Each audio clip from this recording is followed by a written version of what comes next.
Welcome to another round of Spudventures. This week we are playing a one-shot in the Tales of Equestria system, the official My Little Pony storytelling game. And this week we have a brand new player and narrator slash GM in the form of Moonblaze, so take it away. All right.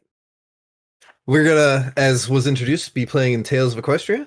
I need to actually explain the rules a bit because I haven't done that yet. But it's a pretty simple system. You have three attributes: body, mind, and charm, and a dice associated with it, which can be anywhere from a D4 to a D20. But our players today are playing foals, so I believe the highest we have is a D8. And I don't think that's one category. Everyone else has a D6 and everything else. It's really simple. When you roll a test, you roll one of those three things. You roll the dice associated with it, and if you meet the score or higher, you pass. If you're under it, you fail. Very simple. Can you introduce our players and their characters they'll be playing today? Oh, I was going to get to that in just a second, but I can do that first. We usually start with that, but by all means, finish explaining the rules before we do that. All right. Well, the last thing was that you all have tokens of friendship, which you'll have 4 each to start the game because we have 4 players, including me. When you spend one, if you spend one on yourself, it allows you to re-roll a dice if you fail. And if you spend one on someone else, they get to re-roll the roll, but with a D20 instead of whatever their normal dice is. So it pays to be friendly. Oh, and then the last thing is, of course, stamina points, which works like hit points. If you go to 0, you're knocked out. Very sad. And that covers the basics for the starter set. But yes, with that, I don't know much about the characters themselves, so I was going to ask them to introduce themselves. How about Winged Cat? Why don't you go first? So, my pony is Cloudfire, the Pegasus. He comes from a long line of lightning smiths, the Fire family. And there are great expectations for him, but he's still just a foal. All right, yeah, and no one has their special talents or anything yet, so nothing to ask about there. Yeah, so we are specifically level 0. Level 1 is where you pick up your cutie mark if you're a pony. That's correct, yes. So, GreatDinn. Hello, I will be playing Strong Oak, the Earth Pony. He's not exactly the brightest of the bunch, but he's always there to lend a helping hoof. A really, really strong hoof for someone so small. Yeah, I guess he's the I'm always blanking on names. He's the grog of the group. Yeah, kind of. I have an intelligence of 6. I know what I'm doing. I roll a D4. That's the sharpest, right? Digo Dragon to round out our group here tonight. Good evening. I will be playing Scarlet Steel, unicorn, daughter of Damascus, known metalsmith in town. Scarlet is off looking for her cutie mark, and she is not going to be deterred by anything to get to that goal. So that's our little group of foals for tonight. It's going to be very interesting. For those who were unaware, we're actually playing the starter set, which means that this is actually a choose your own adventure book for the most part. It's supposed to introduce people to role-playing games. And we're doing it because there was an empty week, and I thought it would take no effort and would be fun. But that means I'm not going to be doing much other than narrating. Speaking of, it's about time to begin. You guys ready? Mm-hmm. Capitan? Let's do it. All right. The morning sun rises over Vanhoover. The sky is clear today. The Pegasi and the weather team have scheduled bright sunshine without cloud cover for the rest of the week. On the ground lies a thin blanket of early winter snow left over from yesterday. As you walk along the pavement, it crunches beneath your hooves. A wind blows through Vanhoover, carrying crisp cold air from across the North Luna Ocean. It rushes down the street, ruffling your mane and tail with a brief chill. Across the road, an older Pegasus stallion flitters quickly after a newspaper caught in the breeze, holding his hat to his head with one hoof. To the untrained eye, the scene would look like an ordinary, peaceful winter morning. But upon closer inspection, there's a tension in the air. Every pony seems to be worried about something. No one spends long out of doors, instead dashing from building to building. There's usually a lot more activity along the waterfront. That's why you're here. Well, if you were being honest with yourself, you're here because you're looking for your cutie mark, a special type of symbol that appears on a pony's flank when he or she finds their true calling. Most ponies your age have already found theirs, so you're getting a little desperate. Perhaps a grand adventure could lead to you finding yours. For the past 3 days, Vanhoover has been terrorized by a monster, the kind of monster every filly and colt in Equestria knows about from their stories, a dragon. This one's not just any dragon, though. It's a positively ancient red dragon, and bigger by far than most.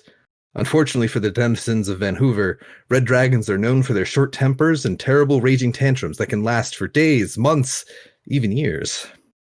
You may be young, especially compared to an ancient dragon, but there's a fire in your heart. The spirit of adventure burns within you. You want to help the ponies of Vanhoover in any way you can. An adventure spirit is one thing, but you wonder if some preparation might be in order. For adventuring gear, you could try to go to the street market, or you could do some last-minute research. You're sure there's a library nearby. Or you could just set out without any preparation whatsoever. Well, Then we don't exactly have much of an allowance, so I'm thinking library. I was going to say, knowledge is power. Scarlet, does your dad have a bucket? Yes, he does. We might need some water. Oh, I was thinking you were thinking helmet, but I was thinking you were thinking something else. Got it. All right. Well, So, what was I thinking? bucket. Why do we need a bucket? Helmet? Oh, that sounds good to me. I mean, all the big dragon slayers come with great armor and stuff like that, right? Right. Yes. So, do you think you can get it, or? Yeah, we can go get it. We go to the library, get information on the dragon, and then we'll be able to get our cutie marks in dragon wrangling. That's still a job. So yeah, that sounds fun. Sounds good to me. What do you think, Cloud? Probably dragon herding in my case.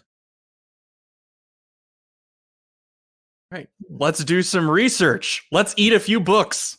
All right. Although I don't think you're supposed to eat them. No, that's only for parasprites these days. Oh. Well. Oracle devouring. I was not expecting you guys to be so adorable as foals. Adorable was not the word I was expecting anyway. Catastrophic, maybe, but All right, sweeping into the library, what do we see? It's always a good idea to read up on the situation. You move across the waterfront court and quickly make your way north, heading up another of the main streets that runs through the city. It only takes a moment for you to arrive at the Grand Library of Vanhoover. The library is not expansive as those in Ponyville or Canterlot, but it's still one of the oldest buildings in Vanhoover and houses an impressive number of books. You trot up the steps and through the large double doors at the front of the building, and ask the librarian at the desk where you might find books about dragons and receive a curious look. Nevertheless, you're quickly directed towards the upper east wing of the building. Following the directions, you arrive in a section called Magical Beasts and Creatures of Legend. You seem to be in the right place. Time to do some research and see what you can dig up. Picking through what relevant books you can find, you begin to make some progress. There is limited information on dragons overall due to their relative rarity and usually reclusive behavior. This is not the first time a dragon's caused trouble for Equestria, though, so you start to look for accounts of past dragon encounters. A few first-hand accounts by adventurers describe the essentials for exploring a dragon's lair. These are most commonly a lamp for dark places, or medicinal pony balm, which helps to heal cuts and bruises, a common occurrence when facing a dragon. You make a mental note to pick up some of these on the way out of Vanhoover, but decide to dig a little deeper into the books. Make a mind test. okay. So, That's all three of us rolling, right? yep, all three of you can roll. If any of you pass, then you're the one who found something in a book. All right. I am learning how to make a pony bomb. No, it's this BALM. No, I know that that's what it says. Nice, we all got maximum rolls. Wow. Or the dice we had. Yeah, I think the die roller is favoring you on this one. Oh yeah, I rigged it in advance, just so you know. Oh, good. Yay. Good to know. We'll need it, I think. After a short while, you find references to a particular dragon, a red dragon called Razor, larger than most other dragons, who became angry and disturbed by ponies in the area around the Unicorn Range. Well, this sounds very familiar. It seems that only the most ancient dragons grow to such a huge size. The dragon you're reading about must be the same one that's causing trouble now. It would certainly be old enough based on how big it is, and it seems powerful enough to have old legends written about it. In the past, it was Princess Celestia who dealt with this dragon around 400 years ago. In that case, just like today, Razor flew into a rage which caused tremors in the ground along with other disturbances. You read on and discover that the reason for the dragon's anger was the loss of his prized possession, a huge gem called the Cinder Stone. According to the story, the dragon was searching all around the Unicorn Range for the Cinder Stone, but Princess Celestia eventually found it inside the dragon's own lair. Perhaps the dragon had simply misplaced it. It makes you think that perhaps the same thing has happened again. What if the Cinder Stone just got lost in its lair again? The book has a drawn illustration of the Cinder Stone, and you decide it might be useful and make a copy of the drawing on a piece of parchment. You spend a short while longer reading and then decide it's time to take action. You leave the library for now. Outside, you take the first opportunity to look for either a lamp or some pony balm to help you on your quest. Not wanting to lose any more time, you decide to focus on finding one of these items. And then you get to pick. Do you want the lamp or the pony balm? Pony balm will allow you to recover 5 points of stamina when used. We have a lamp. We do? Cloud points to Scarlet's horn.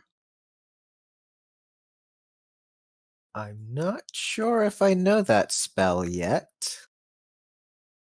I can lift You learned some like fire stuff from your dad, haven't you? with matches, sure. I'm kind of limited at just picking stuff up with my horn at the moment. I'm still working on it. I don't think I'm allowed to be a fuel source again. So I guess matches are a no-go unless we get a lamp. Probably not. Well, if we get a lamp, I'm willing to carry it. I can shine it further. That's true. You can shine it from a higher spot. You could be like a miniature sun in the sky. If you're, just fiddly sized and just 5 feet off the ground. But still, the concept is there. I mean, the sun's like, what, 10 feet away? So yeah, that's totally fine. Yeah, probably. Lamp it is then. All right, lamp. Lamp it is. I love lamp. I didn't know if the dice rolling channel was the best place for it, but decided to put your inventory in there. Okay. Works. Spud, does the dice rolling channel is on the stream, right? Okay. Yes, it seems it is. Yes, probably put it in tabletop roleplay instead. Okay. I probably should have asked beforehand, but I didn't think to until too showing late. up on the stream, but probably Dice Room is mainly just for dice rolls. Yeah. All right. I'll move it there in a second, but I'm going to keep us moving along for now. I can always work on that while I'm not supposed to be reading, after all. All right. The time has come for the adventure to begin in earnest. Taking a deep breath and steeling yourself, you start your journey towards the mountains. But even if the dragon is in the Unicorn Range, how exactly are you going to find it? And when you do, how will you stop it? The dragon has been causing chaos in the area for 3 days, but it appears seemingly at random. You suppose if you wait long enough, the dragon will show up, but the more time you wait, the more destruction the dragon might spread. You can't just wait for the dragon to drop out of the sky in front of you. The air is filled with a great, terrible sound. It tears through the city's illusion of peace, echoing across Vanhoover from somewhere beyond. For a moment, it feels like your body is vibrating with the sound, but then you realize it's not your body that's vibrating. Tremors in the ground travel through the city like waves across the beach. A deep rumbling accompanies the shaking ground as the noise builds. The strength of the tremors threaten to knock you off your hooves. Make a body test. Ooh. Is it possible for Cloud to simply be flying and thus not knocked over by stuff on the ground? If you're in the air, then the shaking actually causes you to fall out of the air. So it's tremors running through the air as well, I guess. I think that's exactly what happened. I have. You said we all start with one of those friendship points, correct? Everyone has 4 total. 4 total. I would like to use mine now to say something along the lines of catching Cloud to help him not get too hurt by that fall. Sure, re-roll with a d20. Somehow. Oof. Well, so Cloudfire unfortunately drops from the sky and gets scuffed on his fetlock. You take 1 point of stamina, I'm afraid. Strong Noted. Oak held out his hooves to catch Cloudfire, but in the completely wrong place. Exactly. That's exactly what I was picturing. I got you. You don't got Ivy. Why didn't you fall left? Because I was trying not to break the lamp. Looks at lamp in between hooves. Oh, okay. That makes sense. You hear another resounding roar, closer this time, accompanied by the heavy beating of larger wings. You feel the ground begin to shake again, the tremors spreading through Vanhoover once more. Tall buildings on each side of the street block your view of the skyline, so you cannot see the dragon. The end of the street opens out into Waterfront Court, a wide open area that might give you a better view of the situation. Closer to you is an open door leading into the foyer of a hotel. It may be safer to duck inside for now. Safer nonsense. Yeah, the thing about being safe is that we're not getting any closer to the dragon, ergo not getting any closer to our cutie marks. Are we even allowed in that hotel anymore? I thought after the croissants we weren't allowed to, be there anymore. I mean, it's been a week. You'd think they probably forget by now. I don't know. That was a lot of butter. That's true. Let's go to the courtyard. Yeah. This group is nothing but noodle incidents. That's the whole group. What? We're like the Cutie Mark Crusaders, of course. Well, you're not like the Cutie Mark Crusaders. There's no tree sap involved yet. Wow. Yet. That we've admitted to. You decide to get a better look at what's going on. With ponies rushing in all directions to get inside, you duck and dodge your way towards the Waterfront Court, the large open area at the end of the street. From there, most of Vanhoover's main streets extend outward, so it's possible to get a good view in almost any direction. Taking care not to slip on the snow-covered ground, you quickly make it there. The paved area is open to the harbor on the west side, the North Luna Ocean stretching out beyond it. Right now, though, you're interested in the opposite direction. Making for the center of the court, you leap up onto the ledge of the central fountain to get a better view. You hear another roar, longer this time, accompanied by the same great wing beats. The ground shakes once more. Is a dragon like this really able to affect such a large area by just being nearby? The thought's a scary one, but is quickly chased out of your mind by a much bigger, scarier thought. The dragon appears on the east horizon, above the mountains of the Unicorn Range. Even at this distance, it's huge, and you soon realize it's getting bigger. As it gets closer, the creature's dark silhouette goes from huge to completely colossal. The air hums and vibrates at its approach. With just one flap of its wings, the dragon descends for the Unicorn Range and crosses to the outskirts of Vanhoover. It's coming towards you. You see its gasping jaws, teeth bigger than you are, dripping with saliva. In the back of its throat, a raging flame builds, then casts out a jet of fire into the sky with another mighty roar. For a moment, fear roots your hooves to the ground. Make a mind test. Oh boy. Good.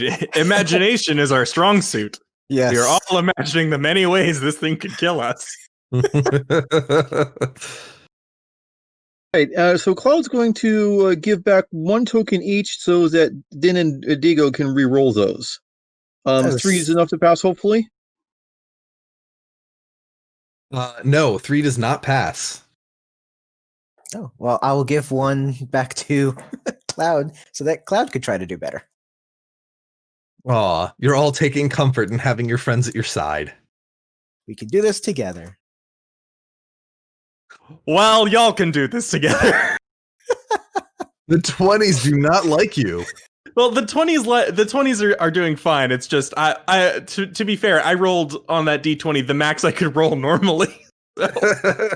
Well, the good news is that 4 is enough to pass. Hooray! Yay! That D20 did its best, though. It sure did.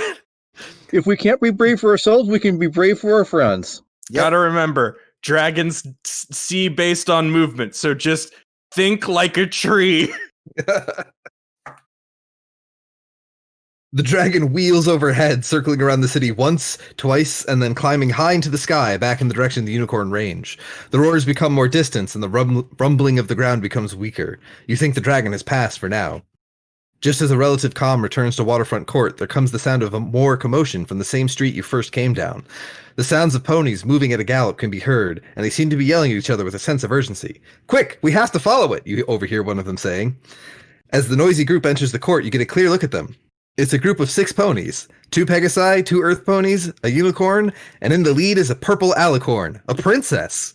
You quickly recognize her as Princess Twilight Sparkle, the princess of friendship from Ponyville. That means the other ponies must be her close friends who are known as heroes all across Equestria. They seem to be in a great hurry, racing in the direction the dragon disappeared up towards the unicorn range. You consider following them to find out what's going on, but having seen the dragon, you consider trying to prepare a bit more before chasing it. Cutie works if they handle this. Let's follow them. Yeah, we better stay close because if they solve the problem before we do, they're going to get our cutie marks.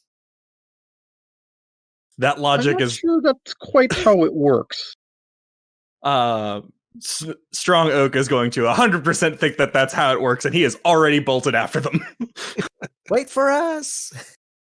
Decision made. Cloudfire is definitely winging after them. Yeah. Chasing after Strong Oak. You steal my cutie mark. No, I need that. That's Starlight Glimmer's job. Making a snap decision, you decide to race after Princess Twilight and her friends. You have to see what's going on for yourself. Unfortunately for you, they move very quickly. Rainbow Dash is gone in an instant, soaring high into the sky somewhere up ahead. But even those on the ground are difficult for you to keep up with. You get the impression these ponies are used to running into danger. It takes all of your effort, but you do manage to keep up with the princess to the outskirts of Vanhoover, staying a short distance behind them so you don't draw attention. From the edge of Vanhoover, you follow them across the lower foothills of the Unicorn Range, but unfortunately you're at your limits. You have to stop and catch your breath after a short time running through the hills. Curse these strong but tiny legs! We're natural sprinters! While you're resting, you see the princess and the others disappear somewhere up ahead. It doesn't take long for you to recover, and you soon decide to set off again. Up ahead, the terrain changes. The rises and falls become steeper as the peaks and troughs of the mountainous Unicorn Range get closer. Getting closer, you find yourself at the boundary between a forested valley that cuts into the mountain range and a slope path that leads higher up towards the peaks. You stop to survey the scene for a moment. You can hear shouting coming from the valley ahead. It sounds like Princess Twilight and the others are shouting to each other. All of a sudden, you hear a familiar bellowing and a great beating of wings. Trees are ripped out by the roots and thrown into the air. The dragon appears from the tree line in the valley. It breathes about to flame into the air and roars again, the sound shaking the air and ground around it. It seems like Princess Twilight and the others are right in the action. Perhaps they're trying to confront the dragon directly? You don't want to get in their way, and from what you know of the dragon, you assume its lair is at the top of the mountain. If the princess has the dragon distracted, maybe you can sneak up to the lair and help find the solution to the dragon's rage. On the other hand, seeing these 6 ponies and the dragon face off makes you feel more than a little out of your depth. Perhaps you'd be of more use helping out the ponies in Vanhoover. Maybe Twilight's got this. We have a plan. Stick to the plan. Head for the lair. Yes, we must go to the lair. I have a plan. Attack. I think Strong Oak is just going to marvel at the fact that someone has managed to lift a tree out of the ground. Multiple trees. And not the dragon didn't lift it. He just roared nearby and all the trees went flying. Yes, exactly. For someone named after a tree, it's impressive. Ooh, it is certainly. From the edge of Vanhoover, the Unicorn Range begins to rise. At first, the landscape is low, rolling, and open. The foothills gradually become steeper until a dramatic sharp climb stretches up into the mountains proper. The high peaks of the Unicorn Range are capped with white snow almost the whole year round. The mountainsides are made up of dark blues and grays, dotted with rock outcroppings that jet out at sharp angles. Ooh, what did I say earlier about not being able to speak? Oof. What a fun time having a narrator who can't talk. That's fine. I think if you slow down just a hair, it might help out. Yeah, I appreciate the advice. The dragon's nearby. You hear it often. the ground-shaking roar and heavy wing beats, but you can't see it. Through the valley, the sounds of the beast echo as if it's coming from all directions at once. Every now and then you think you also hear the sounds of the ponies yelling to one another. It must be Princess Twilight. At the very least, this means the dragon's not in his lair right now. You want to seize the opportunity, so decide to push forward, climbing up the slope towards the tallest mountain peak where the dragon's lair must be. Time passes. You notice that for every step you take, the slope becomes steeper. You feel the burn in your legs, but manage to keep pushing forward, not knowing how long the dragon will be away from its lair. You want to get in and out as quickly as possible. There's sure to be some useful information or clues you can find in the lair. One step after the other, you climb higher and higher. Leading up from the lower foothills is an old dirt path which makes the journey slightly easier. The path winds back on itself like a snake as it ascends, curving up and cutting across the natural slope of the mountain. You follow the path, which seems to be the easiest way up the mountain, but to your dismay, it eventually begins to taper and fade. It's not long before the path disappears completely. It seems as though not many ponies travel this high up the mountain. Without the path, your progress is slower, but you see something curious in a rock face up ahead. What looks like a small cave entrance. Perhaps this will lead into the lair. You need to climb up a very steep part of the slope to reach it, which involves climbing to a number of uneven ledges. Make a body test. And this time, you all have to pass. Oh, no. Oh boy, my favorite. Even our flyer? And flying doesn't affect us significantly? Actually, yes, this is, I forgot to mention the talents earlier. If you have a talent that applies to the situation, you roll both the attribute dice and the talent dice and take the higher of the two. Oh. So in my case, I take a 3. Quick friendship to Scarlet. Just claiming I'm not a physically built unicorn. Are we spending a friendship token here? Or? I was. Okay. Our friendship seems to be based on encouraging bad ideas. Yeah. Seems appropriate. So for you following along at home, that is the second 1 on a natural 20 that has been rolled up for spending a friendship token. Yeah. I hope we have some statisticians keeping track of that. Unfortunately, our unicorn has lost 2 points of stamina from that. Ooh. Ow. However, you do make it to the top. Sorry, I didn't mean to throw you so hard. It's okay. You make it to the top just with some misadventures along the way. Oh dear. Reaching the top, you arrive in front of a cave opening. Much like the path lower down, it doesn't appear to be in regular use. It looks natural rather than pony-made and seems to lead further into the mountain rather than upwards.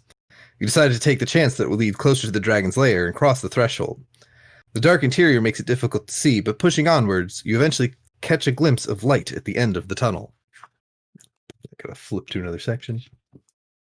Peering through the tunnel, you stop for a moment to catch your breath. As you consider your next move, your thoughts are interrupted by a terrifying sound.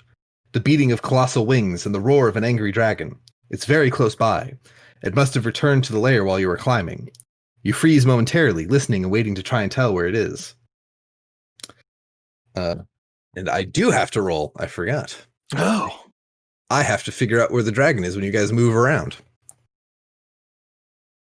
Time to find whatever roll is the worst one and have it accidentally trigger. Yeah. The dragon is directly above you. No, I typed that wrong. Fun. Whoops. Yeah, unfortunately, the dice bot is a little particular about spelling. Just indeed. Good news. The dragon is not on top of you. Oh, thank goodness. Phew. Not this time, anyway. Thanks, Celestia. Yep. So still dragon behind us. He's around somewhere. Oh, we can call him Razor because he went to the library and found that out. So Yes. Razor's hanging around somewhere. We learned some knowledge. Yeah. And knowing's half the battle. Twilight The other would be half proud. is the battle. Yeah, good luck fighting the dragon, by the way. Yeah, soy sauce or wasabi, as Emoticon says. Emoticon Mouse says. You enter an open area at the heart of the mountain. It's a bowl-shaped crater sheltered on all sides by a natural stone wall rising high above you. On the south side of the crater, the stone wall rises up into a higher slope. This continues up to the peak of the mountain, which is still a fair ways above where you are now. With the curved walls and the overlooking mountain peak, this bowl is currently a quiet and peaceful area. Despite the height, the sheltered bowl is covered in green. It's much more lush with plants than what you expected of a dragon's lair. The sky above you is bright, and though you can hear the rushing mountain winds above, the walls around the crater keep it almost completely free of chill. The floor of the crater is gently sloped from a raised area to the south down to a lower flat portion on the north side. Pastel green grass covering most of the rock. You slowly make your way to the middle of the crater, fully aware that you are trespassing in an angry dragon's home. Despite this, something about your surroundings makes you feel at ease. A small number of healthy-looking shrubberies dot the space in the eastern edge, and there's even an old pale tree leaning with age over a still pool of clear water. Despite the peaceful atmosphere, you do see evidence of the dragon making its home here. On the northeastern edge near the wall is an area of blackened, scorched grass. You guess the marks indicate the dragon's favorite napping spot. Lucky for you, there's nothing but scorch marks there at the moment. You quickly notice that there are a number of exits from this crater, which presumably lead to other parts of the lair. To the south is a series of rough steps, really no more than narrow ledges that lead up to the very peak of the mountain. Looking up, you see a natural platform of some kind near the top, a plateau. Listening for a moment, you hear what sounds like a distant screeching coming from high above, a bird call of some kind. To the west, near the tunnel you first entered, is a narrow opening which appears to lead to another open chamber. It's like a small pocket room to the main crater. It's difficult to see what's beyond the opening because a long trail of white steam is hanging around the entrance. Set into the north wall of the crater is another opening. It is obviously being constructed artificially by ponies or some other creatures. There are old wooden beams supporting the tunnel and quite a few metal bindings holding the beams together. You guess that it's a mine shaft or something similar. With everything seemingly quiet here in the caldera, you decide to investigate one of these 3 exits, hoping to find something useful. So we've got the exit to the north that looks artificially made, the exit to the west, which is like the one we came in from. It's near the one you came in from, but it's a different exit. And what's the other one? Yeah, you've got the mine shaft is the first one you mentioned. Mm-hmm. The one with steam coming out of it, and then the one that leads up to the plateau near the top of the mountain. Okay. And there was screeching coming from the one that leading up to the plateau? That's what it sounded like. Yeah, Cloudfire is heading that way. Just not even words, just heading that way. Screw you guys, I'm going up there. Do you think the dragon would be mad if I asked for a shrubbery? I suppose, but wouldn't you want to get like 2 of them? That way you could have like that split level effect? Maybe, but I just mostly think my mom would like it. I suppose so. You want to take a bush? I mean, I don't want to just take it. It's the dragon, so I want to ask. Well, he's not here to ask. So. I know, so I don't want to just take it now, but it's something that Oak is going to keep in mind as he follows Cloud. All right, we're headed up to the plateau then? Yes, we are. All right. Cloud. Ooh. Craning your neck, you once again look up to the very peak of the mountain. You imagine the view from the top must be amazing. You'd be able to see the whole unicorn range. Oh, excuse me. Preparing yourself for the climb, you begin to make your way up to the plateau high above. Make a body check. Body checks. Why does it have to be body checks? Our Pegasi can use fly here. That it mattered. Oh, I'm looking in the wrong room. I'm like, where are the die rolls? Bad. Yeah. Oof. All right. So yeah, Scarlet, take us a friendship token. All right. Let's not choke at the bat.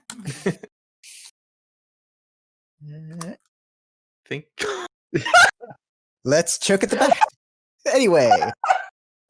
So you'd think, statistically speaking, that if you're rolling like a D4 for your stat, and then someone's like, here, have a D20, that'll give you much better odds.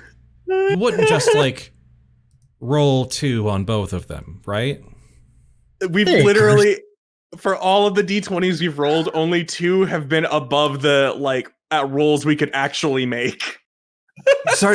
I'm starting to think that the game doesn't want you guys to actually be friends. Like it's trying to say your friendship sucks. Your friendship is a bad idea. That or the dice roller watched too many Cutie Mark Crusader episodes. Also true. We're true friends, just bad friends. Scarlet is just not a physical unicorn. No. Well, not just Scarlet, but a strong oak fails the climb. Yeah. And goes tumbling down. They both lose a point of stamina, and you failed to make it up to the plateau. Is it just me? Or is it harder to breathe up here? Yeah, I'm kind of feeling a little light on the head thing. You're not up anywhere. You actually you went tumbling down into that chamber that's filling with white steam. Oh, good. And then meanwhile, Cloud's up on the plateau. We're just assuming Cloudfire followed her following friends. Yes. Yeah, it's just okay. Both my friends are there. Yeah, I better make sure they're okay. Just yelling as we go down. Remember us.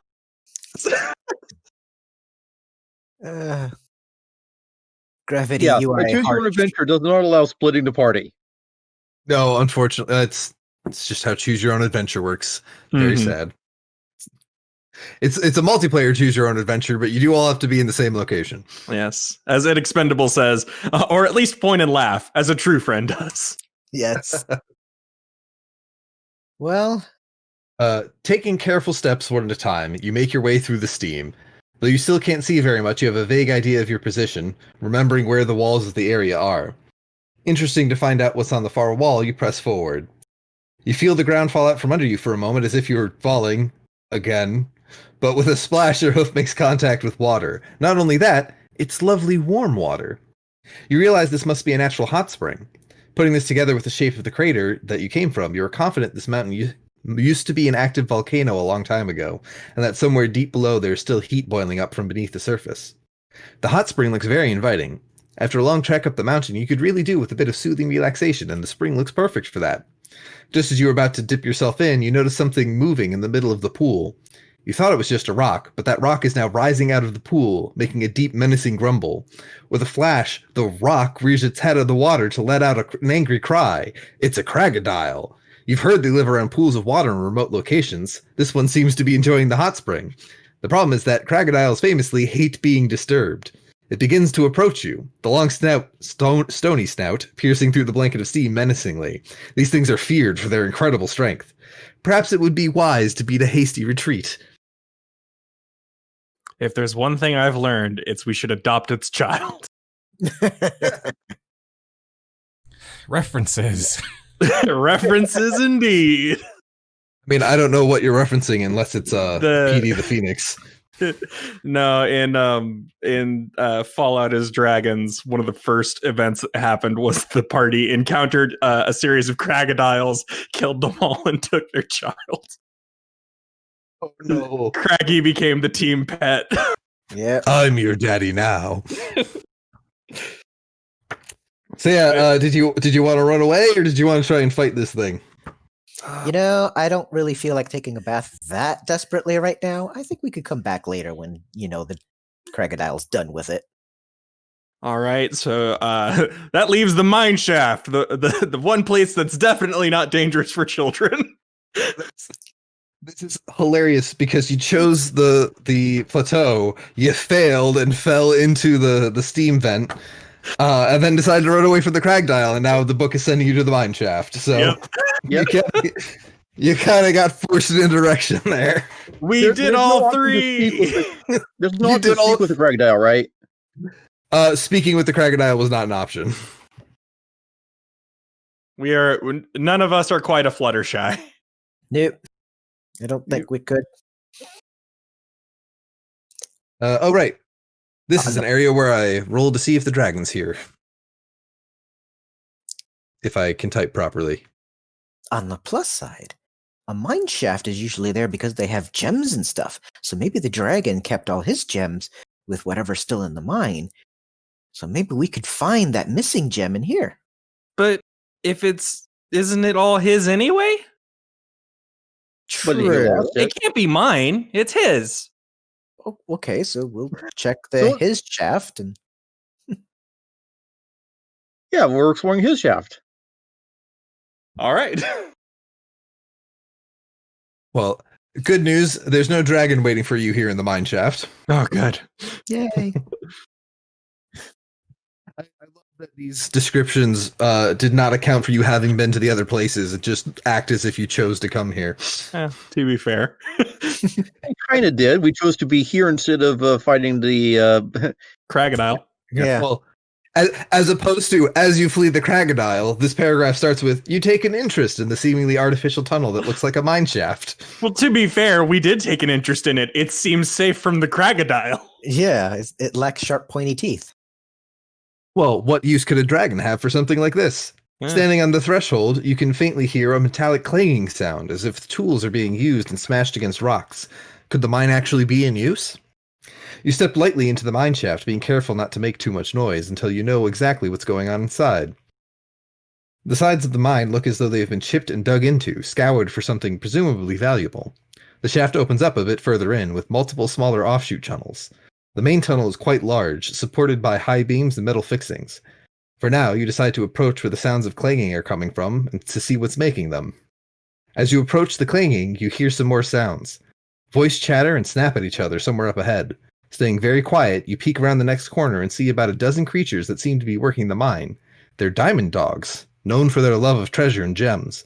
They're using mining tools to extract gems from the rock walls, putting them into mining carts and wheeling them away. You can choose to try and speak to them, or sneak past them. You know, my mom never wanted me to have a dog because she says I don't have quite the responsibility yet.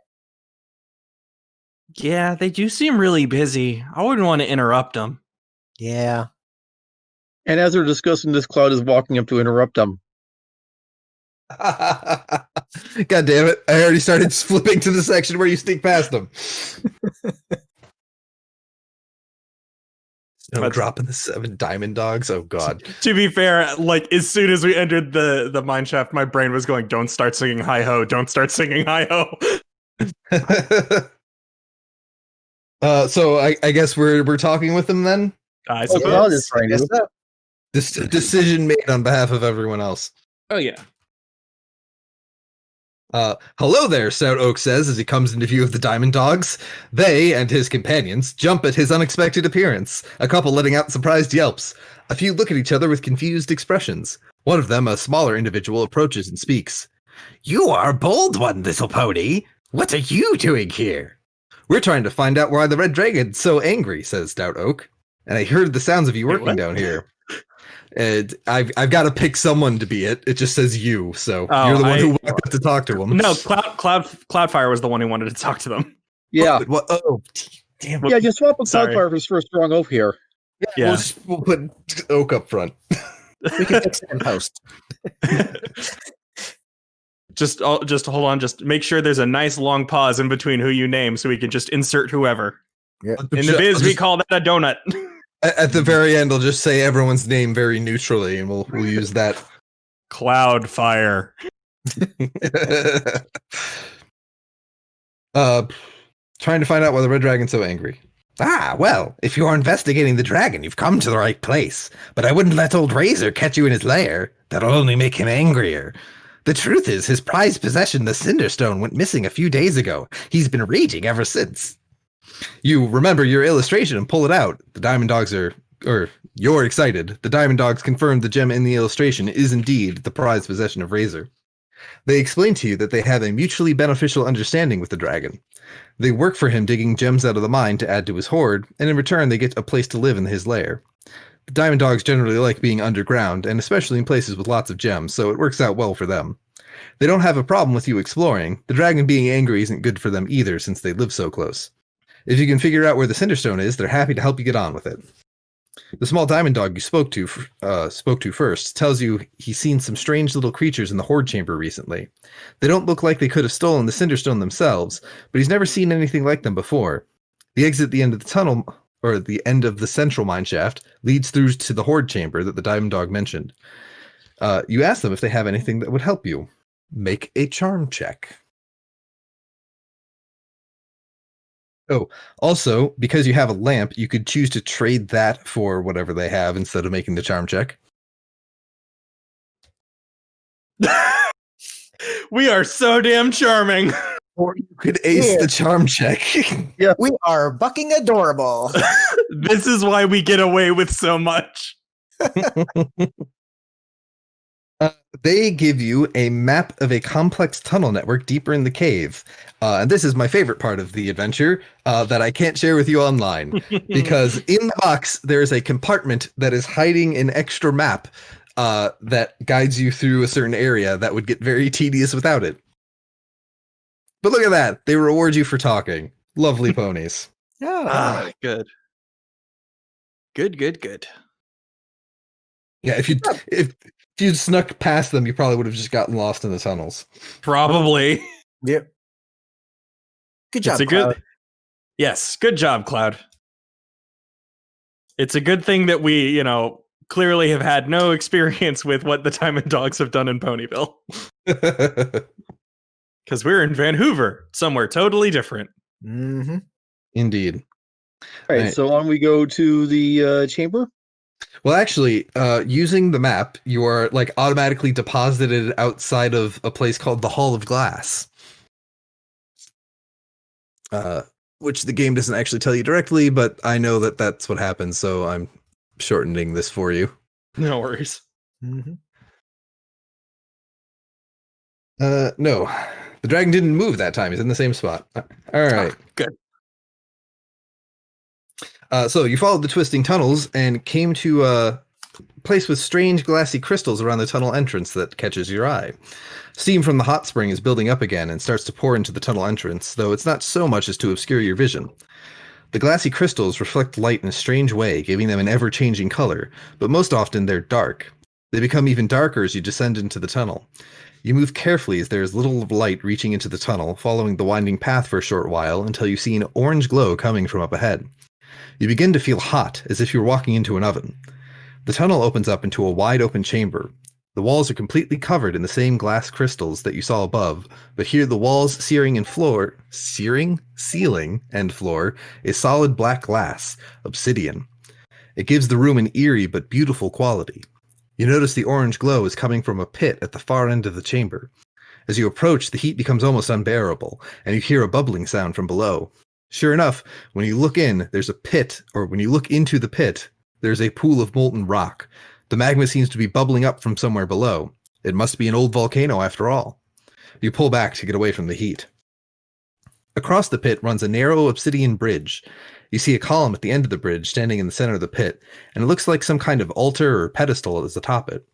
On the pedestal is a small dark object, but with the heat blasting up from below, it's hard to get a clear look at it. To get a closer look, you'll have to cross the bridge. Ooh. Flying helps with this. No. You have to make a body check, and it's not about actually maneuvering across the bridge. It's about being able to withstand the heat. Okay. However, Does Stoutheart help with that? you do have the option to telekinetically grab the object and bring it to you instead. I was going to ask that. Yes. Could I attempt that? Yes, you can. You roll both telekinesis and mind, taking the higher of the two. Yuki-doki. And only the unicorn rolls this time. And only the unicorn can do this. It won't stop Stout Oak from trying. Stout Oak stares very hard. Yes. Wow. They're both twos. They're both twos. Why are they both twos? Okay. Stout Oak believes in you. There's one friendship point left. All right. You can also attempt to walk across the bridge if the telekinesis fails, but That's go true. ahead and spend the friendship token if you'd like. I will spend the friendship token. I think that puts me down to one left. Yeah, I have one Oh. left as well. So I think I have 2 or 3. Yeah, I need to start spending mine on you guys more. right, All but you can't spend it on yourself as effectively as we can spend on you. So Right. Yeah. Although, Okay. given our rolls, well, let's see if the D20 gives you a 1. Ha ha! At last, finally, justice. That's not a 1. Finally, That is That's actually like rolled. 21s. Finally, So actually power rolled of 20 on the those 20 D20. Well, Does to a be fair, 20 we did that pass the earlier challenge? too with the Yep. courage roll. Mm-hmm. The rolls There's have a- basically only been 1s or 20s, though. There's a lot of staring and grunting and glowing of the horn with nothing happening. And then our unicorn friend whose name I'm blanking on, Scarlet Steel. Scarlet. There we go. Mm-hmm. Scarlet realizes she's going to be terribly embarrassed in front of her friends if she doesn't get this done. And suddenly the object comes flying across the pit at the three of them. Oak loses 1 stamina for getting hit in the face with it. Oh, Yes, sorry. this is how powerfully Revenge! Stout Oak believes in his friends. Closer inspection of the object, it appears to be a cup, or a goblet, to be precise, carved or blown perfectly out of glass. Around the goblet are words etched into the black glass that say, "A spark to open the way." Thinking this must be important, you decide to take it with you for now and try to figure out what the words mean. You make a mental note to return it later. Oh, I know about goblets. They're like the smaller version of the hobgoblets that hold like a lot more liquid. Is that... they're related to bugbears too, right? Yeah, I think my dad drinks those. We sure do love bad jokes here. Yes, you do. A spark to light Looks at the the way. spark, looks at the lava. Can this cup hold lava, does it look like? I don't want to drop it in the pit. I think we had enough... Down. We're in a mine shaft, not a Minecraft, so I don't think it works that way. Yeah. Ugh. Oh, wait! We have a lantern, right? We do? You We do do. have a lamp, yes. Okay. It's a fire lamp, right? So maybe we can bang the goblet against the metal lamp to make a spark of some kind. Spark, lamp. Spark, lamp. I got nothing. Cloud puts the lamp in the goblet, not expecting anything to happen. Nothing happens, I'm sorry. Also, the only reason I would let that go for so long was because I had to navigate the maze that you had a map for. That would have been very boring as I told you which way to go. To be fair, Swest, as far as my logic is frightening, I was trying to go for like the fire in the lamp potentially being used as a spark, but I'm filtering it through 2 layers of idiot. Well, now you have a goblet of fire. Hopefully Harry's name doesn't come out of it. Okay, well, worst case scenario, we do know another spark we can take this to. I just don't know. I just don't know if it's appropriate to just randomly give a princess a glass goblet. Oh, wait. No, okay. I thought the dragon might have finally dropped on top of you, but no, not this time. Okay, Very- woo. Very close, but not quite. Okay. So yes, following the map you got from the Diamond Dogs, you make your way to the Horde chamber that they told you about earlier. What seemed at first to be a natural cave has clearly been carved out in some places. Natural cave walls run straight into smooth stone surfaces, uneven rocky floors cut into by long straight steps that lead up to a low platform and it is lit by burning torches. The room is almost entirely filled with treasure, the dragon's hoard. Almost all dragons are known for their desire to hoard gems, gold, and other items, but red dragons tend to collect and defend the biggest hoards of any dragons. On top of that, Razor is a particularly ancient, enormous dragon. His hoard is certainly reflective of his size and power. You're stunned for a moment by the sheer volume of gold that pours out of half-open treasure chests across the floor. Silver cups overflow with translucent gems in a rainbow of colors, jewelry that must be hundreds of years old, draped across almost every surface. In the center of the room, surrounded by the mighty hoard, is a stone plinth. It is notably devoid of any treasure, which is curious because it looks as if it's supposed to be a display of some kind. It draws attention like the focus of a painting, but something is definitely missing. You suspect that this is where the Cinderstone should be. You get closer to confirm this idea, and you see a word carved into the surface. Cinderstone. You look around to see if there's any clues to where the Cinderstone might have gone, but there's so much treasure in the room it's difficult to know where to start. After a short while, you catch the flickering of bright lights out of the corner of your eye, different from the torches lining the walls. You get closer and see something very strange. Small orbs of flames are bouncing across the floor, bumping into each other and moving together in a line almost like ants. Each orb is no bigger than a baseball, and looking closer you can see that each has a small face on a side. They're creatures. They don't react to you approaching, and even stepping in front of them doesn't distract them. They bump into your leg and pile up against each other, eventually bouncing around and continuing on their way. When they touch you, it feels like getting a bit too close to an open flame, so you move away again. As you watch, you realize they're carrying things with them. Mostly gold pieces, small gems, and other bits of treasure from the Horde. If that's the case, then perhaps these are the ones who took the Cinder Stone, though they don't look particularly strong by themselves. The line of little flaming orbs extends into a small side room. Watching the things work, you follow the line to its end. Within the side room is another strange object. This time something that looks like an empty frame that should be holding a mirror or a pane of glass. It's ornate and has various words etched around the outside. You watch in disbelief as the flame creatures walk right through the frame and disappear into thin air. You don't know exactly what this thing is, but it clearly has some strong magical power. One thing does make sense, though. These creatures are so small, the dragon probably wouldn't have noticed them. So if they somehow managed to take the Cinderstone, the dragon would be none the wiser. But why would they take it? More importantly, you think, where would they take it? Where are they disappearing to? You decide to investigate by poking your hoof through the empty frame, and nothing happens. Your hoof doesn't disappear, it doesn't glow with magic, it just goes straight through the empty frame. You study the creatures for a while. They might have some kind of magic that you don't, allowing them to use the frame as a portal. You do gain some information from the words etched around the frame. You're not sure where it came from, but it is at least in the common Equestrian language. It says, "The gate to the realm of the Sultan of Cinders is open only to his kindlings." You guess that these little flame creatures are the kindlings that the inscription mentions, since they seem to use the frame as a portal. The name is not immediately familiar, but after a while thinking about it, you remember something you learned fairly recently in school about a place called the Fire Plane. The Fire Plane is a place of intense heat where fire magic is very strong, and creatures of pure magical fire called elementals exist. According to your geography teacher, it's actually way underground, so deep under the surface of Equestria it's impossible to physically travel there, but there are portals between Equestria and the Fire Plane. This frame could be one of those portals. These kindlings seem like elementals, being made purely out of magical fire, and the Sultan of Cinders could be another elemental back on the Fire Plane.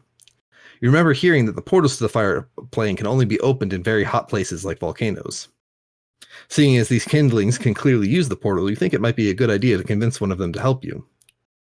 From the back wall of the Horde chamber, another dark twisting tunnel leads deeper into the mountains. So our options are try and convince them to help us or take that tunnel? Basically, yeah. Try to convince them to help us. Yeah.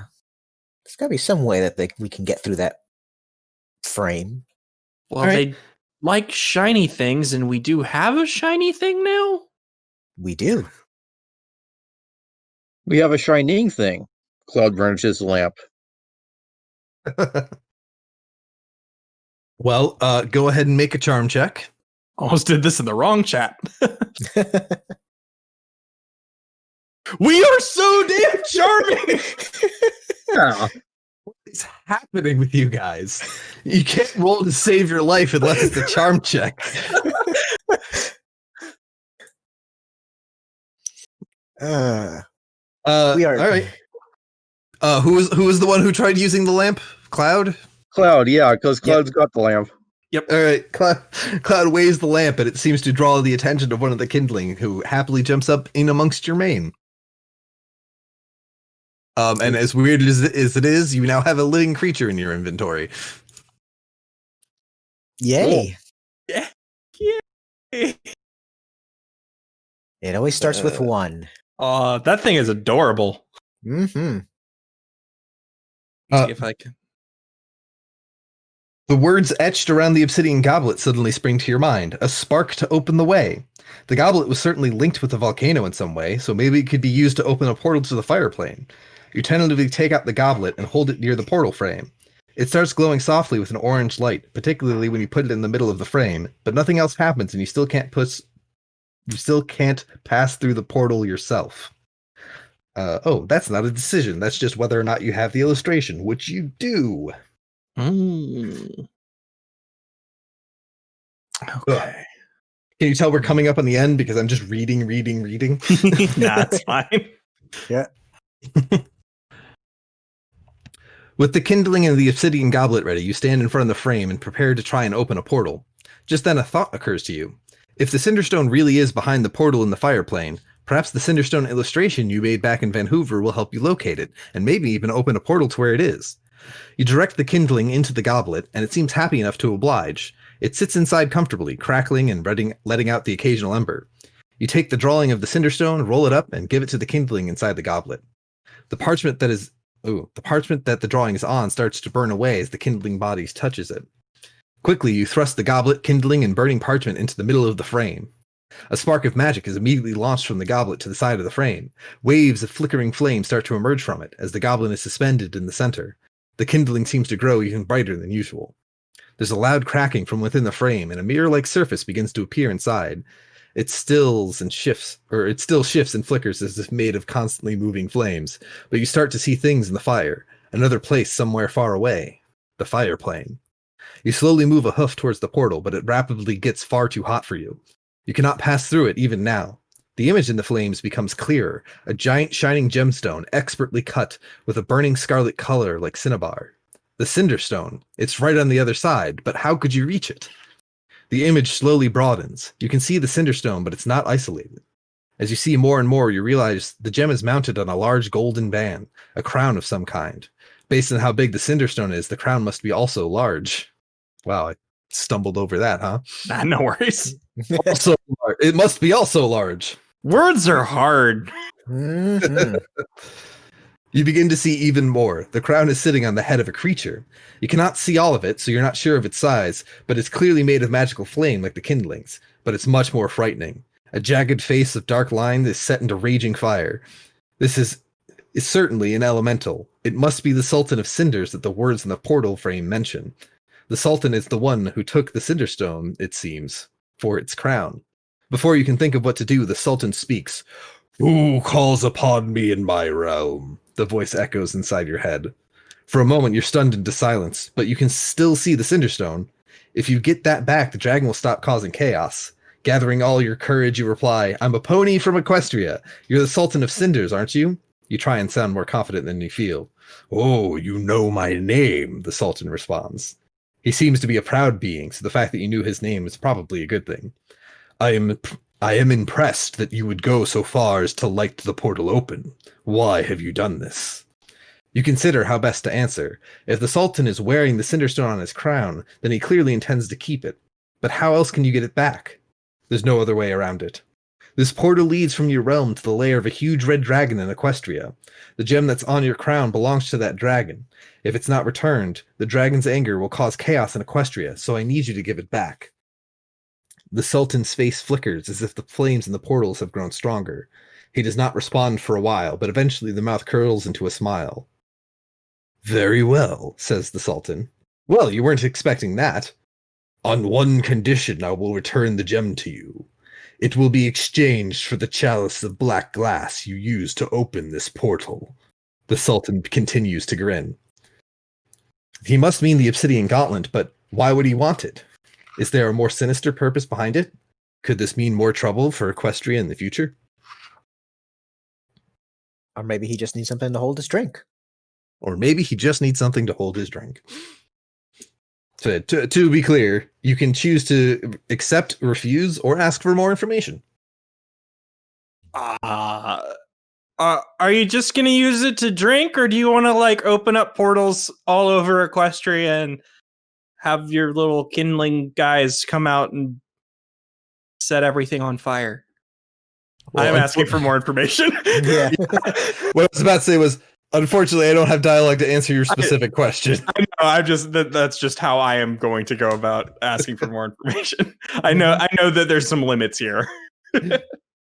I wish I could. I'm having fun doing the Sultan's voice, but I don't know where the adventure's going, so I can't ruin it. Peering into the portal, you question the Sultan's motives. "Why do you want this goblet anyway?" you ask, trying to sound as brave as possible. The flaming portal flickers again, and the Sultan of Cinders simply sneers at your question. "What difference does it make to you, pony? Hand over the goblet, and I shall give you the Cinderstone." You hesitate to consider your options, but the Sultan picks up on your reservations.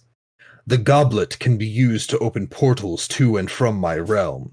I would find it very useful, a fine addition to my collection. The Sultan lets out a laugh that sounds like a furnace burning. Now we will make our exchange, yes? I say go for it. Team huddle. Yeah. Well, I suppose if he wants it for a collection, he's just meaning to like put in like a little case or something, like collect things. I need to step away for a second, so I'm going to let you guys debate while I take care of something. Just a second. No worries. No worries. Yep. On the one hand, if he's going to use it for like evil stuff, then I really don't think it would be a good idea to let him have this goblet. But on the other hand, it's also not our goblet, really. So I don't know that I can really say like it's ours to not give him. If nothing else, we tell Blaze where the goblet went. Yeah, Razor, you mean? Razor, yeah. Okay, yeah. I guess we could tell the dragon once we give him his stone back, and then maybe the dragon, being as ancient as he is, knows how to deal with fire? Well, considering the fire... I mean, this elemental stole from the dragon in the first place. We should at least tell him who took his stuff. But this also kind of brings up another point. Because the elemental took the stone, the elemental already has ways to open the portal. So the goblet probably doesn't give him any more door opening powers than the powers can already open doors. Might That's open a lot of doors, some portals that he can't open yet. None What that if we know? What if it opens bigger doors? Doors that he can get through? Then we welcome him to Equestria. Then if not, that's probably a Twilight problem. Do you And if think we we have a problem, then we bring some rain clouds. I came back to hear you ready to dump all your problems on Twilight, so I see you've learned well from Celestia. We're like 8. Yeah. This is already above our pay grade. I think we're willing to trade. Yeah. Although, as Emoticon Mouse suggests, we need to haggle for some Pokemon cards too. Yeah. You got a first edition Charizard? We'll make the trade for that. I'll take a Ponyta. You mean a Rapid Twilight? Rapidash, Rapidash, Rapidash. You don't know what the Sultan's motives are, but right now you don't really have a choice. You nod your head in agreement to the exchange. Good. Very good. The flames in the portal become larger and flick wildly around the frame. As quickly as it opened, the portal closes. The obsidian goblet is nowhere to be seen, and all of the kindlings appear to have vanished as well. You guess that they must have gone through the portal before it closed, but something else came through. In front of you is a huge gem, sparkling and beautiful. You've finally gotten the Cinder Stone. Da-da-na-na! Ooh, sparkly. Is it hot to the touch? No, it's just a gem, so... I mean, it's probably hot because it just came out of the plane of fire, but, you know. Oak, you carry it. Yeah, Oak is going to carry it. I'm presuming that it's still very heavy despite...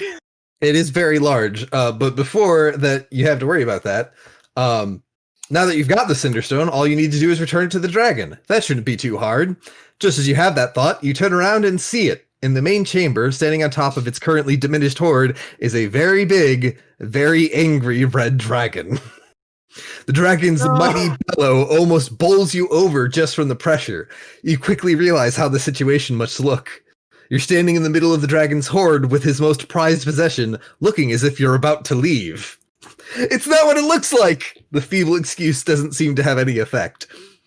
The dragon's jaws open, a burning fire builds in the back of its throat, and a jet of superheated dragon fire launches out towards you like a knight's lance. You duck, then dive to one side, taking cover behind a pillar of carved stone. The fire singes the end of your tail. You can hear the dragon's heavy breathing and the clutching of its claws as it begins to crawl over the mountain of treasure stored inside its horde chamber. It roars again. You wince at the noise, your heart pounding. You need a way out. If you just drop the Cinderstone, you might be able to make it to the exit of the horde chamber, then dash to the tunnel that leads out of the lair. That would be a problem, though. The dragon may not even realize that you had left the Cinderstone behind. Who knows how much damage it would cause if it chased you out of its lair? It's safer for the dragon to stay in here for now. You just need a way to explain what's happened. Your mind races. The dragon's getting closer. You can hear the sliding of metal over metal as the gold coins that it steps on slide down to the bottom of the piles. You quietly move away from your cover, heading back to the center of the room. You duck down beneath the plinth with Cinderstone carved into it. Ooh, I'm going to have to pause. We're at the end here, by the way. You're out of decisions. I'm just letting you know in advance. No worries. Yeah, we're okay. An idea occurs to you. If you place the Cinderstone on the plinth and somehow bring the dragon's attention to it without exposing yourself, perhaps it'll calm down. Ever so slowly, you raise your hooves above your head and place the Cinderstone on top of the plinth. Holding your breath, you wait to see if the dragon reacts, but luckily it seems to be looking towards where the broken portal is. You let your breath out. Okay. Now all you need to do is draw the attention of the dragon to the middle of the room without letting it know where you are. As you desperately search for a solution, the dragon begins to move again. Each footfall reverberates around the room, causing the piles of treasure to shake. The gold coins slide over each other, revealing even more treasure underneath. Something catches your eye. A long black horn is just visible underneath a dislodged pile of gold. That's it. The sound is reverberating through the sound of the footsteps reverberating throughout the Horde chamber. The amount of echoing makes it hard to tell where the sound is coming from originally. If you speak through the horn, the volume and echo will confuse the dragon. It won't be able to tell where you are. Without a moment's hesitation, you put the plan into action. Taking a deep breath once again, you make a dash for the horn, when the dragon is looking the other way. The horn has a distinctive design, like those used in the northern mountains. You slide behind the pile of gold that the horn is buried under. You have to hope it's not blocked with treasure. Hey! You shout as loud as you can into the mouthpiece of the horn. The dragon immediately reacts, rearing its head up, but it doesn't know which way to look. The sound of your voice bounces off every solid surface in the room, echoing out of every nook and cranny. The dragon looks confused. It turns its head frantically, trying to find the source of the noise, but you're well hidden behind the pile of gold. He roars again. He's getting angrier, so you don't waste another moment. The Cinder Stone, it's here, you yell with all your might. It's right in the room! As the noise bounces around the room, the dragon finally looks directly into the center of the Horde. There on the plinth is the Cinder Stone, just where you left it. The dragon hesitates. You watch from your hiding spot with your whole body tensed. The dragon rushes towards the Cinderstone, beating its wings, sending treasure flying across the room. It doesn't roar in anger, but with joy. He puts his head right next to the giant gem, staring into it. Seemingly convinced, the dragon lets out another joyful roar, then promptly curls up tightly around the Cinderstone. Like a great constricting serpent, the dragon's neck, body, and tail become an impenetrable wall around his prized possession. You wait for some time. You still don't want to be seen if you can help it. Better that the dragon doesn't see you, just in case it gets angry again. After a while, you begin to hear a long, slow breath, which quickly turns into an incredibly loud snoring. Now is probably the time to leave. As you pick yourself up and head for the tunnel outside, you think of Vanhoover and of home. It's been quite the adventure. And then there's a part where you guys get your cutie mark, which I don't like, because what did you do to earn your cutie mark? Get out of here with that. Yeah. What sense of self-discovery have we truly found here? All we did was make a deal with a demon. Yeah, like, is that what you've learned here today? Deals with the devil are how I get ahead in life. Well, I suppose that works if you're a warlock. Yay! Well, there you go. You all get cutie marks in being warlocks. Congratulations. Your patron is now the Prince of Cinders. Congratulations. Sultan of Cinders, slightly higher up the food chain. Cutie mark X-Blade powers. Yay!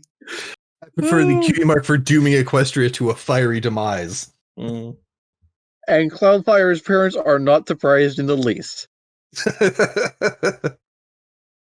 And then you all really, it's saying you all leveled up to level 1. Congratulations. Yeah, pretty much. Basically, yeah. Yep. But what I find amusing, sequel. what I find amusing is that Princess Twilight and her friends are set up in this adventure, but they never show up again once you get to the Dragon's Lair, which seems to imply that they all got eaten or something. I think more likely what happened, if we're being really honest, is some sort of like interpersonal fight happened, and the rest of the episode was spent dealing with that rather than the dragon. Yeah. something Dash rushed off ahead. Dash kicked it in the face, and Fluttershy got all mad that she's hurting the dragon, and the two of them spent the rest of the episode arguing. That definitely sounds like it's a thing. You win! Hooray! Yay. Yeah, very, very sudden ending to the adventure, but I think it was a good time. I was surprised you guys made the deal, actually. I, as I said, dealing with 2 layers of idiot here. So, not good at judging maybe characters. Well, 8 years old, figured, okay, short-term solution. Yeah. It's the only solution. Eldritch Blast. Yeah, Eldritch Blast for every pony. Yeah. This is a future Scarlet, Strong Oak, and Cloudfire problem. Well, that's clearly why in the Tales of Equestria proper book art we've got the 3 of them off doing other adventures. Mm-hmm. That's community service for dooming Equestria. You've doomed Equestria, so now you have to spend your entire lives saving them. I mean, for some reason, we trust you with that after this adventure. I mean, is that not exactly what happened with Twilight? Kinda. I mean, she didn't release Nightmare Moon in the first place. No, not necessarily. No. Mm-mm. However, they did release Discord. Oh, that was the CMC again. The Cutie Mark Crusaders, yeah. Okay. That was I'm sure I can blame something on them. It's been a while, okay? The CMC were kind of doomed by their cutie marks to a lifetime of community service. Mm-hmm. in a way. I'd never looked at it that way. You have to give everyone therapy. Congratulations. Yay.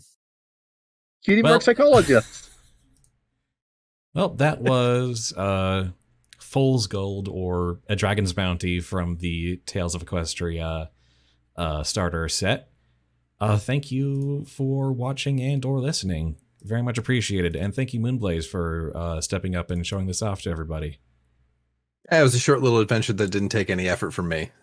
I got to show off me fumbling over my words. It was a good time. Thanks for having me. Yeah, I enjoyed it. I mean, thank you for being brave enough to put yourself on blast for that. I have no problem making a fool of myself. All right. Well, in that case, thank you for listening to our Spudventures. If you like what you heard, you can find more at youtube.com/newbiespud or wherever you get your fine podcasts, iTunes, Google Play, Spotify, etc. We aim to live stream these games every Sunday around 2 p.m. Pacific, 5 Eastern at twitch.tv/newbiespud. If you want to keep up with this and other projects I'm doing, you can follow me on Twitter at newbiespud. And if you want to support my ability to produce more content like this, please consider supporting me at patreon.com/newbiespud. See you next time with another session of Shadow Shot. And then the week after, I get in the GM seat.